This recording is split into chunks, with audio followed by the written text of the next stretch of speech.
Hi ഡിയോളോഗ്സിലേക്ക് എല്ലാവർക്കും സ്വാഗതം. ഞാൻ ദിവ്യാനിൽ കുമാർ. ഇന്നത്തെ വീഡിയോയിൽ എൻ്റെ ഒരു ഡേ ഇൻ മൈ ലൈഫാണ്. ഇന്നൊരു സൺഡേ ആണ്.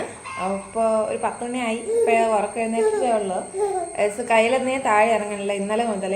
ഇന്നലെ മറ്റേ 1.5 വയസ്സിൻ്റെ ഇഞ്ചക്ഷൻ ഉണ്ടല്ലോ, അതെടുത്തിട്ടുണ്ട്.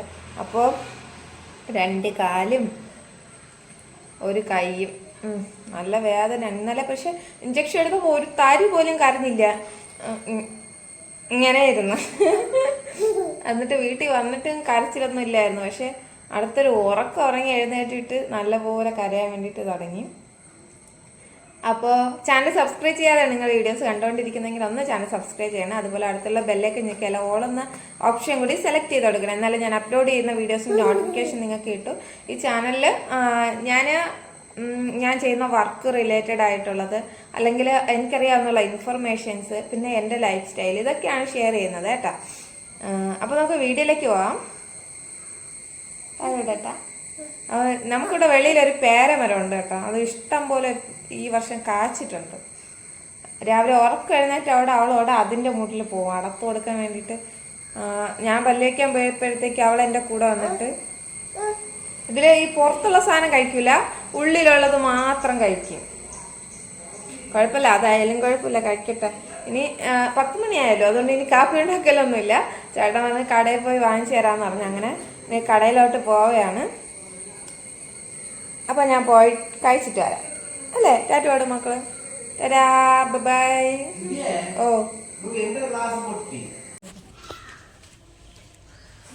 ഞാനൊന്ന് ഡ്രസ്സ് ഇടാൻ പോയ നേരത്ത് കരഞ്ഞ്, അയ്യോ കണ്ണെല്ലാം കലഞ്ഞ്. അല്ല, നമ്മൾ രണ്ടുപേരും പൊട്ടൊക്കെ വെച്ചല്ലേ. അവൾ ഒട്ടിക്കുന്ന പൊട്ട്, ഞാൻ അല്ലാത്ത പൊട്ട്. പൊട്ടല്ലെങ്കിൽ എൻ്റെ നെറ്റിയിൽ വയ്ക്കാൻ സമ്മതിക്കില്ല. നമ്മൾ പോയി കഴിച്ചിട്ട് വരാം. പൊട്ടിരിക്കണല്ലേ അമ്മയുടെ നെറ്റിയിൽ.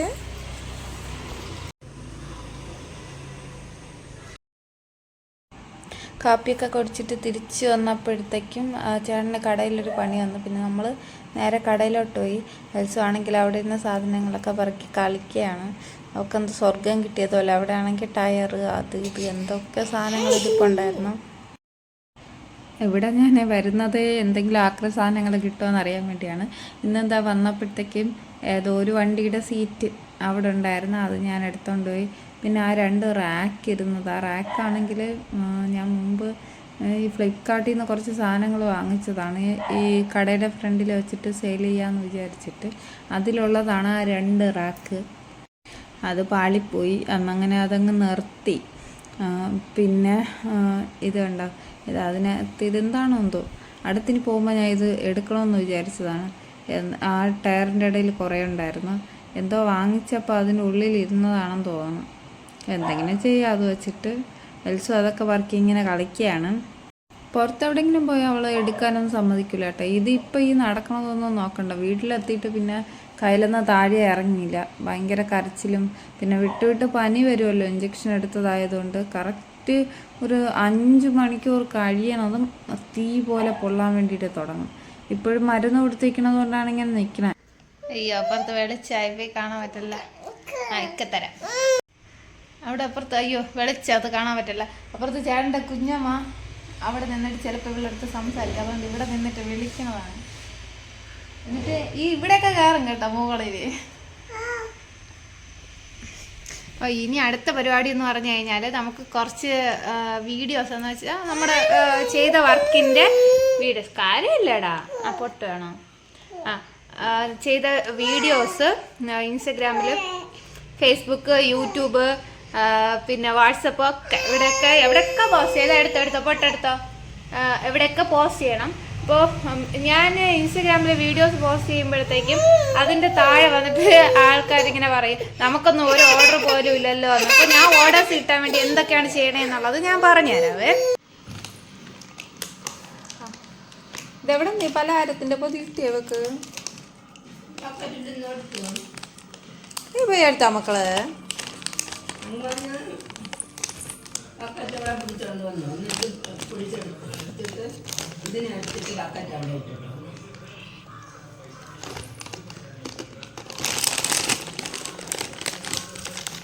അതെ,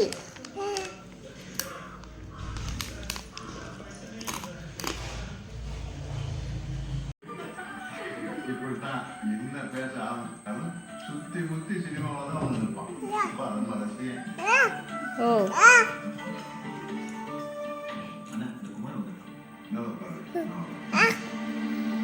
എനിക്ക് കണ്ടപ്പോ ഉച്ച കഴിഞ്ഞിട്ട് കുറച്ച് സാധനങ്ങൾ വാങ്ങാനായിട്ട് സിറ്റി പോകണമായിരുന്നു. അപ്പോൾ എൽസിനെ കൊണ്ടുപോകാതെ ഒരു നിവർത്തിയില്ലായിരുന്നു. പനി ആയതുകൊണ്ട് കൊണ്ടുപോകണ്ടെന്ന് ആദ്യം വിചാരിച്ചതാണ്. പക്ഷേ വീട്ടിൽ നിർത്തിയിട്ട് പോയാൽ കരഞ്ഞ് പൊടിച്ച് കളയും. അങ്ങനെ അവളെയും കൂടെ കൊണ്ടാണ് പോയത്.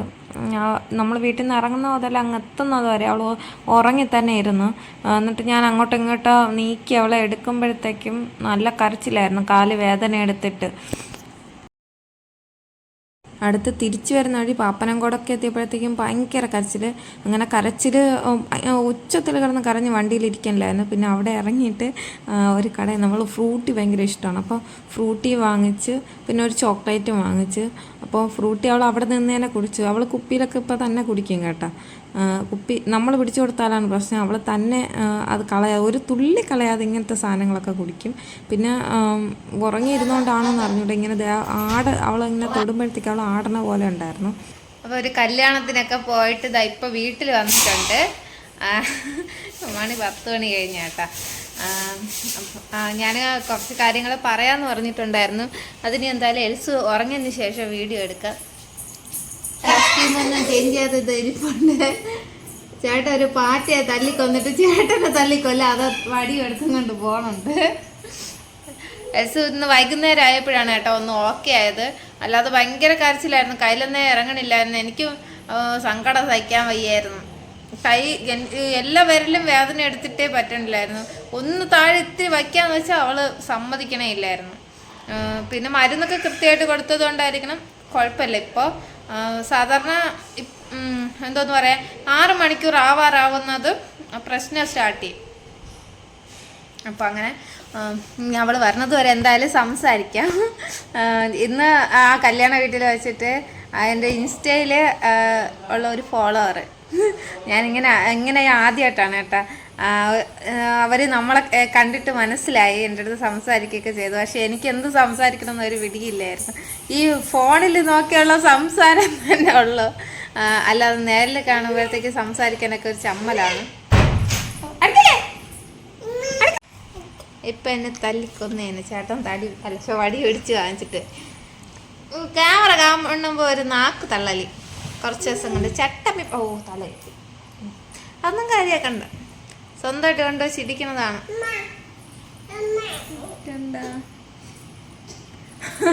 അല്ലെങ്കിൽ ഇറങ്ങി പോകുമ്പോൾ കൂറ വിഷത്താണ് പോണം. ഇന്നെന്തോ അവിടെ പോയപ്പോഴത്തേക്ക് നല്ല വിഷം പോയി. എന്താ അവിടെ ചെയ്യാം, അത് കുഴപ്പമില്ല, സഞ്ചി വെച്ചിട്ടുണ്ടേ. ഇപ്പോൾ ടോയ്ലറ്റിൽ പോകണമെങ്കിലൊക്കെ പറയും കേട്ടാ, അങ്ങനത്തെ നല്ല കുട്ടിയാണിപ്പോൾ. അപ്പോൾ അതൊക്കെയാണ് അവളുടെ കാര്യങ്ങൾ. ഭയങ്കര ചട്ടമ്പി എന്ന് വെച്ചാൽ ഭയങ്കര ചട്ടമ്പിയാണ്. പിന്നെ എല്ലാവരെയും അടി ഇടി അങ്ങനത്തെ ഉപദ്രവങ്ങളൊക്കെ ഉണ്ട്. ചേട്ടൻ്റെ മോനാണെങ്കിൽ ഓടിച്ചിട്ട് അടിക്കും, അവൻ ചുമ്മാ ഇരിക്കുമ്പോഴത്തേക്ക് അടിക്കും അങ്ങനെ. അപ്പോൾ ഞാൻ ഓർഡേഴ്സ് കിട്ടുന്നതെന്ന് പറഞ്ഞാൽ കൂടുതൽ ഇൻസ്റ്റഗ്രാം തന്നെ കേട്ടോ. ഒരു ദിവസം 2-3 പോസ്റ്റെങ്കിലും ഇടും. പിന്നെ അഥവാ പോസ്റ്റ് ഇടാൻ വേണ്ടി പുതിയ വീഡിയോസ് ഒന്നും ഇല്ലെങ്കിൽ പഴയതെങ്കിലും ഞാനെടുത്ത് പോസ്റ്റ് ചെയ്യും. ഈ സോഷ്യൽ മീഡിയയുടെ ഒരു കുഴപ്പമെന്ന് പറഞ്ഞു കഴിഞ്ഞാൽ നമ്മൾ ദിവസവും ആക്റ്റീവ് അല്ല എന്നുണ്ടെങ്കിൽ നമ്മൾ ഒരുപാട് പുറകോട്ട് പോകും. നിങ്ങൾ നോക്കിയാൽ മനസ്സിലാവും. ഈ യൂട്യൂബിലുള്ള എൻ്റെ വീഡിയോസ് നോക്കിയാൽ നേരത്തെ നല്ല റീച്ച് ഉണ്ടായിരുന്നതാണ്. എന്നിട്ട് ഞാൻ വീഡിയോസ് ഇടാതെ ആയപ്പോൾ ഇപ്പോൾ ഭയങ്കരമായിട്ട് വ്യൂസൊക്കെ കുറവാണ്. അതുപോലെ കണ്ടന്റിൽ വ്യത്യാസം വരുമ്പോഴും വ്യൂസ് കുറയും. ഇപ്പോൾ കണ്ടന്റിൽ ഒക്കെ വ്യത്യാസമുണ്ട്. നേരത്തെ ഇൻഫെർട്ടിലിറ്റി റിലേറ്റഡ് ആയിട്ടുള്ള വീഡിയോസ് ഓൺ ചെയ്യും. അവിടെ ലൈറ്റ്, അപ്പോൾ ലൈറ്റ് ഓൺ ചെയ്യും, ഓഫ് ചെയ്യും. ഫാൻ ഓൺ ചെയ്യാൻ പറഞ്ഞാൽ ഫാൻ ഓൺ ചെയ്യും. അങ്ങനെയൊക്കെ ചെയ്യും കേട്ടോ. ഇത് അങ്ങനെ ഇൻസ്റ്റഗ്രാമിൽ വീഡിയോസ് പോസ്റ്റ് ചെയ്യും. അതേപോലെ തന്നെ ഞാൻ പിന്നെ എൻ്റെ കസ്റ്റമേഴ്സ് ഉണ്ടല്ലോ, കസ്റ്റമേഴ്സിൻ്റെ നമ്പേഴ്സൊക്കെ ഒട്ടുമിക്കതും ഞാൻ സേവ് ചെയ്യാറുണ്ട്. അതായത് ഒരു പ്രാവശ്യം ഓർഡർ ചെയ്തിട്ട് രണ്ടാമത്തെ പ്രാവശ്യവും ആ ഒരാൾ ഓർഡർ ചെയ്തിട്ടുണ്ടെങ്കിൽ ഞാൻ ഉറപ്പായിട്ട് അവരുടെ നമ്പർ സേവ് ചെയ്തേക്കും. അപ്പോൾ അവർ നമ്മുടെ സ്റ്റാറ്റസ് കാണും. പിന്നെ അത് കഴിഞ്ഞിട്ട് ഫേസ്ബുക്കിൽ ഷെയർ ചെയ്യും. ഫേസ്ബുക്കിൽ മാർക്കറ്റ് പ്ലേസ് എന്ന് പറഞ്ഞിട്ടൊരു സംഭവമുണ്ട്, അതിൽ പോസ്റ്റ് ചെയ്യും. തുടങ്ങാൻ നേരമായി. പിന്നെ വേറൊരു കാര്യം എന്ന് പറഞ്ഞു കഴിഞ്ഞാൽ നമ്മൾ നോർമലായിട്ടുള്ള എന്തോന്ന് പറയാൻ ഒരു നമ്മുടെ പ്രോഡക്റ്റിന് മാത്രം ജസ്റ്റ് ഫോട്ടോ എടുത്ത് ഇങ്ങനെ കാണിക്കുന്നതിനേക്കാൾ നമ്മുടെ ഫേസ് കാണിച്ചിട്ടുള്ള വീഡിയോസിന് കുറച്ച് കൂടുതൽ വ്യൂസ് ഉള്ളതായിട്ട് എനിക്ക് തോന്നിയിട്ടുണ്ട്. ശരിക്കും എൻ്റെ തോന്നലാണെന്ന് അറിഞ്ഞില്ല, എനിക്ക് അങ്ങനെ ഫീൽ ചെയ്തിട്ടുണ്ട്. നമ്മുടെ ഫേസ് കാണിച്ച് അല്ലെങ്കിൽ നമ്മളെ പ്രോഡക്റ്റ് കാണിച്ച് നമ്മളത് എക്സ്പ്ലെയിൻ ചെയ്ത് പറഞ്ഞിട്ടുള്ള വീഡിയോസിന് വ്യൂസ് കൂടുതലായിട്ട് കണ്ടിട്ടുണ്ട്. 2016 മഹാരാഷ്ട്രയിൽ ചേട്ടൻ അപ്പോഴവിടെ ഷോപ്പുണ്ടായിരുന്നു കേട്ടോ.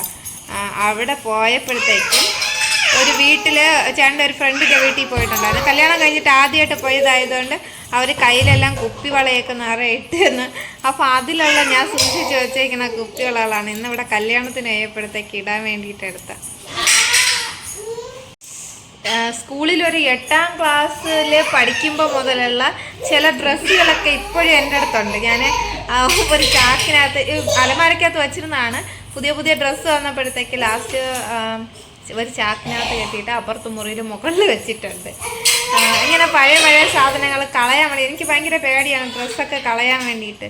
ഇനി ചിലർ പറയില്ല ഡ്രസ്സൊക്കെ കത്തിച്ച് കളഞ്ഞാൽ പിന്നീട് കിട്ടാതിരിക്കും അങ്ങനെയൊക്കെ പറഞ്ഞാൽ എനിക്ക് അങ്ങനത്തെ ഒരു പേടിയുണ്ട് മനസ്സിൽ. അതുകൊണ്ട് ഞാൻ ഒരു സാധനം കളയൂല, കൊണ്ടുവന്ന് സൂക്ഷിച്ച് വീണ്ടും സൂക്ഷിച്ച് വെച്ചില്ലെങ്കിലും ഞാനത് എന്തായാലും എൻ്റെ കയ്യിൽ ഉണ്ടായിരിക്കും, കളയൂല, ഒരു സാധനം കളയൂല. അപ്പോൾ ഇങ്ങനെ പഴയ സാധനങ്ങൾ സൂക്ഷിച്ച് വയ്ക്കുന്ന ആരെങ്കിലും ഉണ്ടെങ്കിൽ ഒന്ന് കമൻറ്റ് ചെയ്യണേ. പിന്നെ അത് കഴിഞ്ഞിട്ട് ഫ്രണ്ട്സിനൊക്കെ സ്റ്റാറ്റസ് വയ്ക്കാൻ വേണ്ടിയിട്ട് സെൻഡ് ചെയ്യും. പിന്നെ ഒരു ദിവസം അല്ലെങ്കിൽ ഒരു ആഴ്ചയിൽ ഇത്ര രൂപ എനിക്ക് ആവശ്യമുണ്ട്, അപ്പോൾ അത് അനുസരിച്ചിട്ടായിരിക്കും വർക്ക് ചെയ്യുന്നത്. കൂടുതൽ നമുക്കിപ്പോൾ സെൽഫ് പ്രൊമോഷനല്ലേ പറ്റുള്ളൂ. എന്ന് വെച്ചാൽ ചിലവർ ചോദിക്കാറുണ്ട് അതെങ്ങനെ റേറ്റ് കുറച്ച് കൊടുത്തു കഴിഞ്ഞാൽ മുതലാകുമെന്ന് പറഞ്ഞിട്ട്. നമ്മളിപ്പോൾ പുറത്ത് പ്രൊമോഷൻ കൊടുക്കുമ്പോഴത്തേക്കും പുറത്തിപ്പോൾ ഒരു ഇൻസ്റ്റഗ്രാമിലെ ഒരാളിനോ അല്ലെങ്കിൽ ഫേസ്ബുക്കിലെ യൂട്യൂബിലൊക്കെ ആളാണെങ്കിൽ നമ്മൾ കൊടുക്കുമ്പോഴത്തേക്കും അവരുടെ കുറച്ച് വ്യൂവേഴ്സ് നമുക്ക് ചിലപ്പോൾ ഓർഡേഴ്സ് തന്നിരിക്കും. പക്ഷേ അധികം പേരും അങ്ങനെ നമ്മുടെ പേജ് വിസിറ്റ് ചെയ്യണമെന്നില്ല. അതേസമയം തലകുത്തി പിന്നെ അത് കഴിഞ്ഞിട്ട് നമ്മളിപ്പോൾ കുറച്ച് അല്ലെങ്കിൽ കുറച്ച് ഓഫേഴ്സ് ഇട്ട് നമ്മൾ സാധനം നമ്മുടെ പേജ് വഴി തന്നെ സെയിൽ ചെയ്യുകയാണെങ്കിൽ നമ്മുടെ പേജ് കുറച്ച് ആൾക്കാരിലെത്തും. അതേപോലെ ഗീവ് അവേസ് വയ്ക്കുമ്പോൾ ഒക്കെ നമ്മുടെ പേജ് കുറച്ച് പേരിലെത്തും. ശരിക്കും പറഞ്ഞാൽ പ്രൊമോഷന് വേണ്ടി പുറത്ത് കൊടുക്കുന്ന പൈസ നമ്മൾ ഇതേപോലെ ഓഫർ എന്തെങ്കിലും ഇട്ടിട്ട് ചെയ്ത് കഴിഞ്ഞാൽ അത് കുറച്ച് നല്ലതായിട്ട് എനിക്ക് തോന്നിയിട്ടുണ്ട്. കുറച്ചധികം ഫോളോവേഴ്സ് കയറുന്നതായിട്ട് എനിക്ക് തോന്നിയിട്ടുണ്ട്.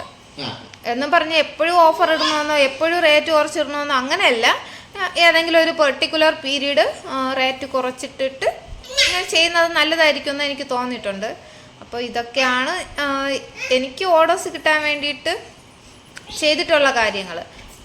പിന്നെ മാക്സിമം കസ്റ്റമേഴ്സിന് പറ്റുന്ന അത്രയും വേഗത്തിൽ റിപ്ലൈ കൊടുക്കാൻ വേണ്ടിയിട്ട് നോക്കണം. എനിക്ക് ഫസ്റ്റ് ടൈമൊക്കെ ഞാൻ റിപ്ലൈ കൊടുക്കാൻ കുറച്ച് ലേറ്റായൊക്കെ ചെയ്തിട്ടുണ്ടായിരുന്നു. എന്നെക്കൊണ്ട് ഫസ്റ്റ് ആയതുകൊണ്ട് എന്നെക്കൊണ്ട് പറ്റാതെ കുറച്ച് മെസ്സേജസ് ആയിരിക്കും ചിലപ്പോൾ ഉള്ളത്, പക്ഷേ റിപ്ലൈ കൊടുക്കാനായിട്ട് കുറച്ച് ലേറ്റാവുന്ന ഒരിത്. അങ്ങനെ